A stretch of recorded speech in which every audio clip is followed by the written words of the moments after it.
This is our creation room, and it has two different areas in it. One, we try and go through and determine what happened on each of the days of creation, which some of them are very specifically told to us in the Bible. And then the other thing we have in this room are animals or plants or whatever that evolution has a hard time explaining these things. Now, the main things I want to point out on the creation part of it is on day one, it says, in the beginning God created the heavens, which means, the Hebrew meaning of that word is area, and the earth, which we immediately think of the planet Earth. But in reality, the root meaning of that word earth, the Hebrew word, means to be firm. And so I think it's very probable, at least at this point, that what happened was God created first the area to put everything in, and then he created everything that we know of is made up of protons, neutrons, and electrons. And so I think that's what he created on day one, is the building blocks for everything. And then, I think it's verse 2, it says, then it says, let there be light. In other words, God put the protons, neutrons, and electrons together with energy. And there's, according to science, and as far as I know, this is still true, they have no idea what the strong nuclear force is, which means, all that means is some of the elements are made up of multiple protons in the nucleus, and a proton has a positive charge. Well, what holds them together? Scientists don't know.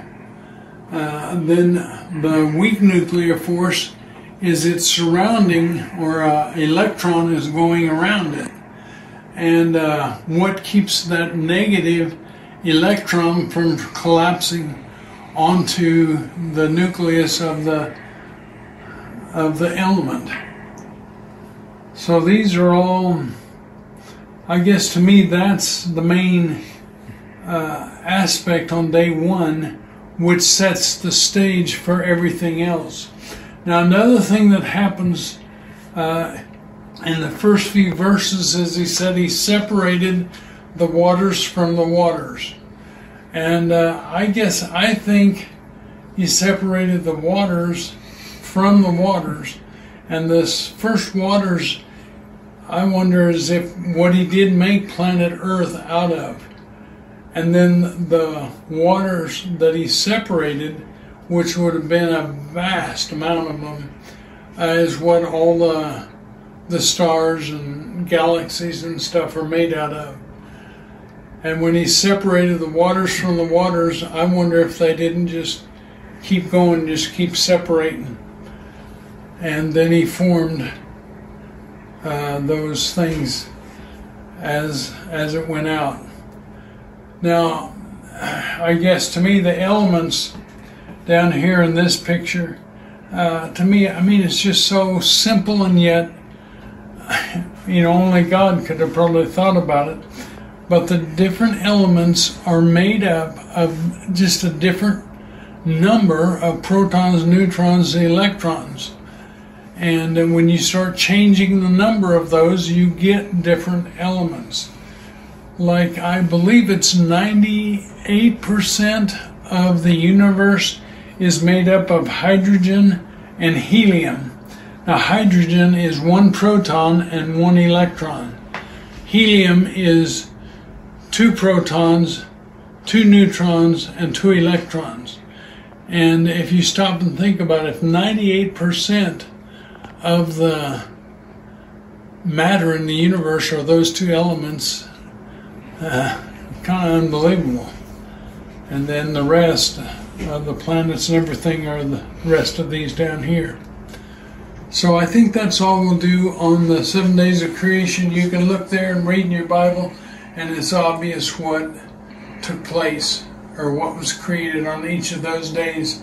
The main thing we're looking at is day 5 would be the birds and the sea creatures, and day 6 would be the animals and man. So within 7 days, which we believe are close to 24-hour days, everything was made. That's why we're finding evidence of man and dinosaurs together, and evidence of man throughout the geologic column.